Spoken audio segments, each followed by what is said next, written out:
They had a special this morning on BBC about financial fraud. It made me think of the industry I'm part of and how some lady about 60 years old got clipped for 62,000 pounds by romance online. That's not the name of it, but it was a romance online. I get emails weekly. They got scammed by some personal development or financial guru. Weekly. Unfortunately, about 10% of the time, they're mini-me's that I trained. There's nothing I can do about that, although we're just filing another big lawsuit against a guy, which should hit the papers big time, because I'm going to take his fucking teeth out. 90% of the people that you have, when I say you, I mean everybody, that you have looked to for guidance, either personal guidance, financial guidance, business guidance, are frauds. Not frauds in the sense that they're bunco artists or con men, but frauds because the shit doesn't work. Otherwise, you wouldn't be here, would you? But then why don't you go after them? There should be a class action lawsuit against almost every single person that's selling shit online, but there aren't any. Part of the reason is it costs money to sue. Although everybody in this room, I'm giving you the benefit of the doubt, have convictions, right? There's things that you believe in. Maybe not. How about getting ripped off? You like getting ripped off? Probably not. But some of you are so used to engage in self-sabotaging activities. I could give the whole seminar just on self-sabotaging activities. For those that English isn't your primary language, you understand self-sabotaging activities. Well, on a subconscious level, you go out and fuck it up on purpose. 75% of the people that come to this seminar have engaged in self-sabotaging activities on a subconscious level. Occasionally, when you're really a fuck up, you do it on a conscious level. I'm gonna fuck this up. And I was listening to this woman who got clipped for 60 grand plus pounds, and she was embarrassed to tell her children and her parents that she got clipped. But she did this interview on BBC, so now everybody knows, so she was forced to tell. She says, I'm so embarrassed. She's going through tears and crying. I'm so embarrassed. I'm so humiliated that I could get taken like that. Her 16-year-old son said, Mom, don't do it. It took her 16-year-old son about 3 microseconds to look at this is a scam. Now, presumably Reddit and platforms like that were developed, supposedly, I think, correct me if I'm wrong, to warn people about scamsters. But then somebody else told me recently, Reddit was formed as a platform for whiners. I'm not easily shocked, believe me. And I thought about it, and then I went and I read some of the Reddits. It's all bullshit about me. And then I went and read a few posts about some of the other guys I know, and I connected some of the dots that I had previously not connected, and it is. But Reddit's not the only platform for whiners. I don't know the others, but I'm told that that's just one. There's a lot of platforms where you can go and bitch. For example, 500 5-star ratings on Amazon. Most of those are paid. Somebody wrote them. But this little 10-minute special on BBC ended. If romance turns to finance, it's a scam. And I thought that was kind of cute. 99% of the financial scams are originated where there's no rule of law. Not in the UK, not in the US, not in Canada, but in Ethiopia, Belarus, Nigeria, Bolivia, where there's no rule of law. But even the ones that are initiated where there's a rule of law, unless somebody goes after them, they just continue. And as you well know, they just change their address, their email address, and their IP address, etc., and they start all over again. The reason I bring it up is not all of you are going to do this. I said it yesterday. Subconsciously, you know, the leading Mercedes salesman that came through here a few years ago said, I never heard so many whiners bitching about, is it really take 2,000 cold calls? In this room, a couple of you mentioned the 2,000 cold calls. Well, does that count these calls or that? Remember how fucking hard it is to pick up the phone? Apparently very hard. Because some of you that went to school didn't go to school to be a fucking shitbag salesman. Your father, you didn't call him just a shitbag traveling salesman, did you? He's an industrial engineer. You made up a title, or he made up a title to make his job seem more important, right? Now you're gonna be a shitbag piece of garbage salesman. I'm a salesman, and I'm proud of it. I'm a salesman that's taken his sales skills to the top, to government. But you didn't go to school, become a whatever, you know, and I love when in this country they put a Bachelor of Science in parentheses honors. Who gives a fuck you got an honors degree? That's a joke. But if that's all you got in life, you put it. For those of you that didn't do shit, didn't go to school, some of you guys con. I'm gonna say this. On your LinkedIn profile, tell the truth, not the bullshit that you've been telling people for years on your resume or CV. People that are gonna be trying to recruit for the board are gonna do background checks. And all it takes is one red flag and you're never gonna get them. You're lucky they don't go to Reddit and then say so-and-so and so-and-so are putting bullshit down on their resume and their CV. 5% of the CVs, resumes that I see are 100% accurate. 5%. Only 5%. Because you add some bullshit in there hoping that nobody checks. So those of you that decide not to follow through, and follow through to me is following the 7 steps in the order that they are presented to you. That's fine. Some of the kids that have attended the seminar in the 27 years have finally said, I don't have to kick myself in the ass anymore. This isn't for me. High performance life isn't for me. See, you don't equate making a lot of money with being high performance. That's not true. I was talking to the tall guy back there in the corner. I was surprised that the industry that he's in gets paid that high. Remember, I commented, fuck, that's a lot of shekels. But high performance performance is a way of life. It's not just making $1 million a year or $10 million a year. You know so little about high performance. Almost everybody that comes here equates the guys that I use as examples that are making a lot of money. We haven't talked to anybody yet that makes a lot of money vis-a-vis my standards. But we have talked about people so far, or we've listened to people that make a lot of money in the general sense of the world. But that's not what high performance is. High performance is how you treat your family, how you treat your kids, how you treat yourself, who you make accountable, how you keep yourself accountable. Default's a bitch. The reason why all these big time high performers come back to the seminar again and again is because default's a motherfucker. It's very lonely out there when you're the only one on the motherfucking battlefield. The movie 300, the guys got chewed up by the Persians. I think it's the Persians, whoever they are. And then they kill the king Leonidas. But you're Leonidas, you don't have those 300 guys behind you. It's just you. Nobody's gonna be there to help you. And the people that perform now that we don't have a mentor program, the guys that would perform even without the program. Being a high performance is a way of life in everything you do, not just because you're going to make a few $1 million right away. A year to me to make a few $1 million is right away. Some of you kids have done it almost overnight in a few weeks. You make $70 million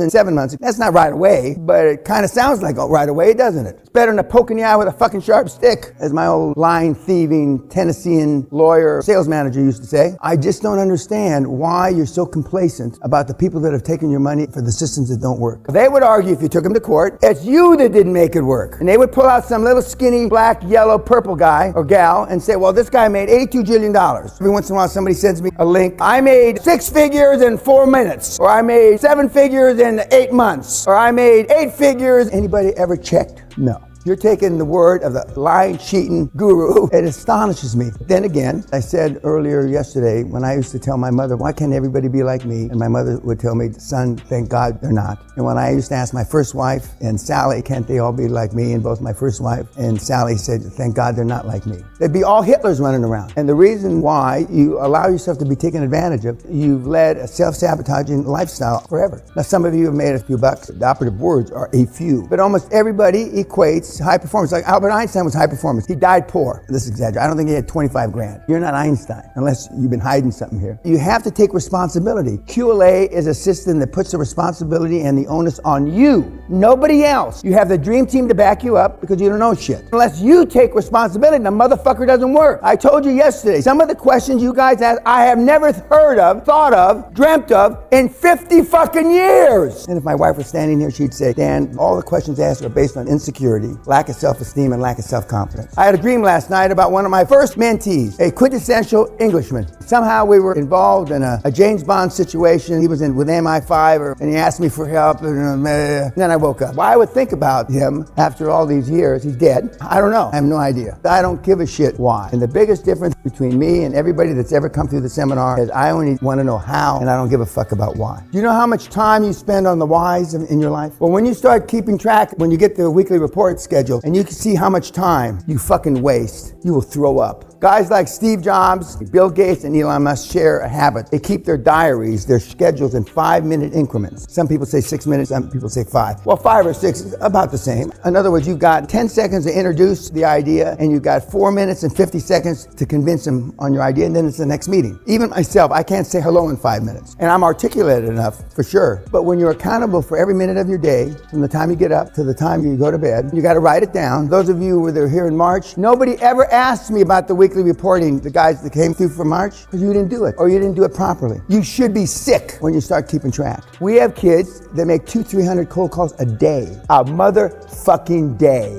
Guess what? You heard some of them, Thomas. You want to know why he's a superstar? It's no magic. He's just a little fucking shit Chinese Canadian who's 2 feet tall and looks 8 years old. He makes 82 zillion calls, that's why. This is a numbers game. You're nothing but a shitbag salesman if you make the system work. And your parents didn't raise you to be a shitbag salesman, did they? When my son grows up, he's gonna be a shitbag salesman. When I came back from the military, I used to play golf a couple times a month, a group of guys that I became not friendly with, but acquainted with. One of them was the leading cemetery plot salesman in the country. His nickname was Digger. I mean, truth is stranger than fish can. We'd be out there playing golf, and I was a good golfer. I mean, he'd get me laughing. I couldn't hit them. From the time I left the tee laughing, by the time I got out to my drive, I was still laughing. I mean, I couldn't stand up over the ball. All the stories you hear about cemetery plots and then burying 3 and 4 people in one plot, etc., are all true. When we went to my cousin, a guy that stabbed the guy 17 times, we went to move my aunt's body to be closer to her mother's body, and Annie wasn't in the fucking grave, but 2 other people were. All those stories are true. Now, they're cleaning it up, they are, pun intended. It's just like when you get grandma or you get Fido back from the crematorium, right? If you think that that's Fido's ashes, you're fucking brain dead. You are fucking brain dead. If you think that's your grandma's ashes,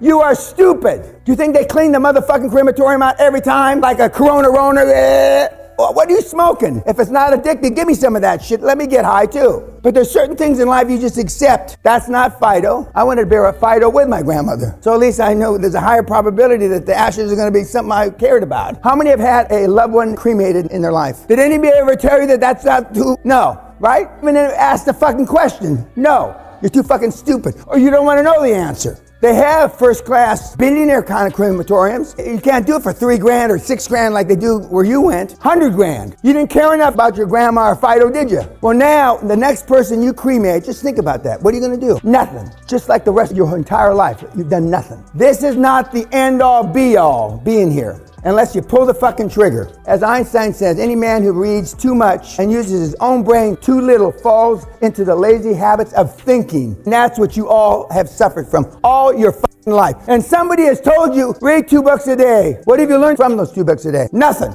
And now you're sitting before a guy who reads no books. This is a slight Trump exaggeration. You can count the books on this many fingers without my thumbs that I've read in my whole life. What does Albert say? And what do you do? Or what have you done? There's 7 or 8 books that if you have to, if you can't stand it and you're going crazy, you got to read something, there's 7 or 8 books I list. I get emails from someone who came to this seminar. How can I best prepare? How am I going to get a maximum advantage of the week? You know, those kind of questions. I sent you a fucking list of things to read and review, and you didn't do that. But now you want to read something. It's you that is the problem. You know that. When you realize finally it's you, then it's what's between your ears. This is not the end all unless you pull the fucking trigger. Remember yesterday I talked about expectations. It's all about setting expectations. So far, for the most of you in this room, the expectations for you have been low. Perhaps they were associated with education. Almost all people associate progress with education, meaning formal education. I don't. If you could have been mentored like I was by Konstantin Gratsos, the CEO of NASA Shipping Lines, that's better than any fucking graduate degree that I ever thought about getting. When you could have been mentored by Governor Hugh Carey, the former governor of New York, who saved New York State from bankruptcy and saved New York City from bankruptcy in the 70s, you can't buy that in a degree. And I can name a whole bunch of other guys that I was privileged to be under their wings, so to speak. But it's up to you to make this system work. Here, Andres today, he's going to say, I made 1,613 cold calls. 1,613. Heil Hitler. Steve Jobs changed the world. And having met Steve, the last time I saw Steve was in Bangalore, India, at a disco. He was wearing his black shit, and he was in the middle of the dance floor just like this, dancing with himself, like he's in a trance. That's the last time I saw him. He lived his life in a trance. And I'm not saying it because of drugs.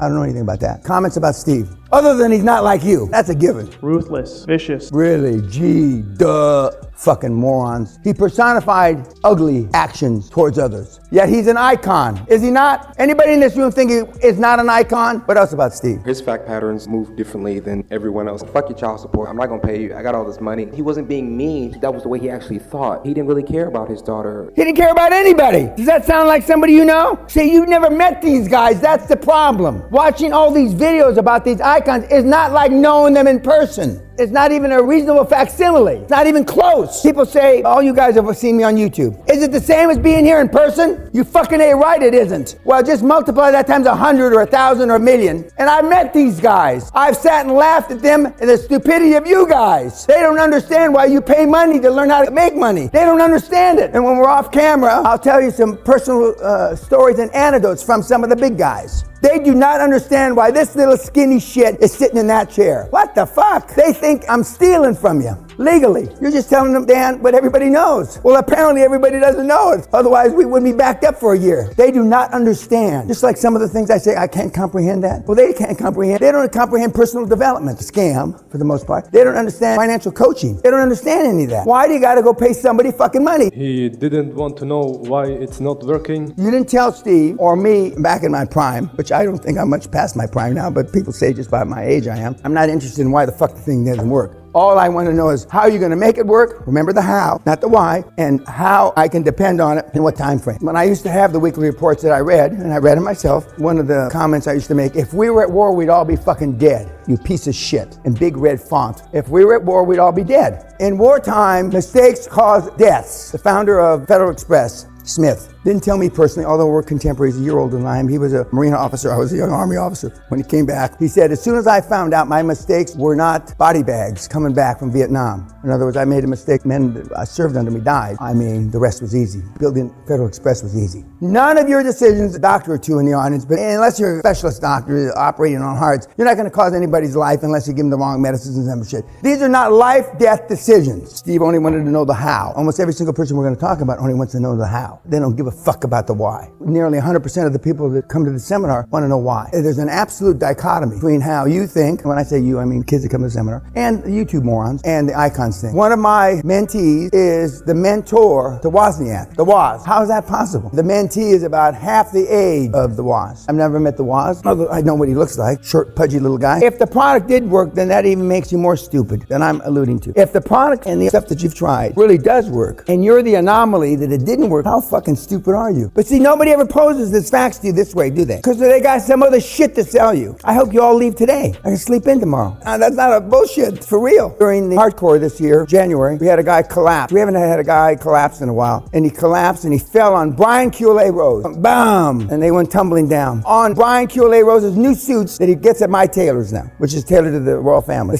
We had two doctors in the audience. Neither one got out of their chair to go check the guy. Neither one! We had two nurse practitioners, which is kind of like senior nurse, that went over there, and one of them pulled his tongue out of his mouth so he didn't choke. And I just kept rolling. I didn't stop the fucking seminar. Brian believes now. We should have filmed it. But I do have an ounce of humanity in me. Not much more than a fucking ounce, though. We didn't film it. We should have put it on fucking YouTube. And how the doctors didn't come to help. Well, if the doctors help him and the guy dies, he can sue the doctor. We had a doctor here, a lady doctor, last seminar, and she said, when something happens like that, my husband, I get ready to stand up, my husband yanks me by the forearm, stay seated. If there's other doctors, let them do it. It's a different world. When I was a kid, I mean, all the doctors would have stood up, but now, no good deed goes unpunished. But Brian QLA Rose is a believer. I would have liked, because he was, and spit up on his new suit, but he didn't. He missed him with it. You know, we haven't had anybody shit their pants in a while. We've had a few people pee their pants. And the real reason you get up and pee is so you don't pee your pants. Before, we didn't let you get up to pee until the break. Now just think about that and your weak little bladders. We'd have a lot more pee in their pants, wouldn't we? I got plenty of time to get on that bandwagon. Anything else about Steve? Confrontation. He wasn't scared of it, and he imposed his will at any cost. He didn't care who it was. He looked for confrontation, just like I do. When I was a kid, and I was pretty big and pretty tough, but I was the weakest link in our chain of 5 guys. I was the weakest. I was the least tough of the 5 guys. The toughest guy in our group is serving life for murder in Florida. I used to run into biker bars, do whatever I could to disrupt things, and I'd run out in the parking lot, and I'd stand behind the 4. They used to send me, Pena likes confrontation, he likes to stir the shit, and I did, and I still do. Whereas, what have you been taught? I'm not suggesting they're running in to start fights with bikers and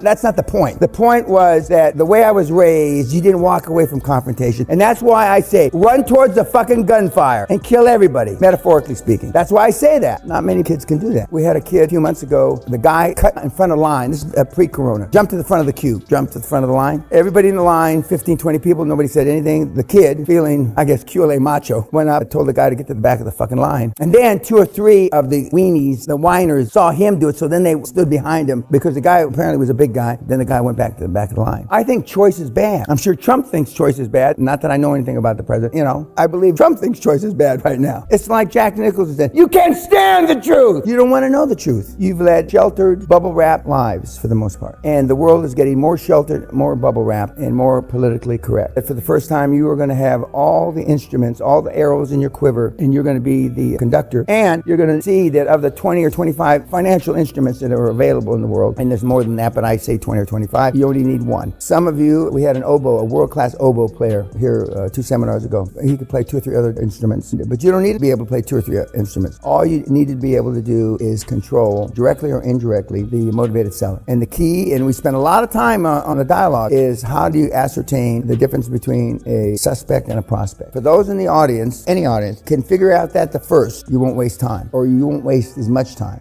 Anything else about Mr. Jobs? He wasn't concerned about input or product input from colleagues or consumers. He told them what they wanted. I may be wrong, but I'm never in doubt. Where have you heard that? Don't confuse me with the facts. Where have you heard that? And you want to know the why. By the look on your face, I can tell I'm the only one in the room that understands the absurdity of wanting to know why. I'm the only one in here. I can just look at you. How can the old man say that? All my life has been in pursuit of the why. Well, all my life is in pursuit of the how. And look at the difference. You're going to know the how definitively. Whether you pull the trigger or not is up to you. But you're going to know the how definitively once you pull the trigger. Okay, YouTube.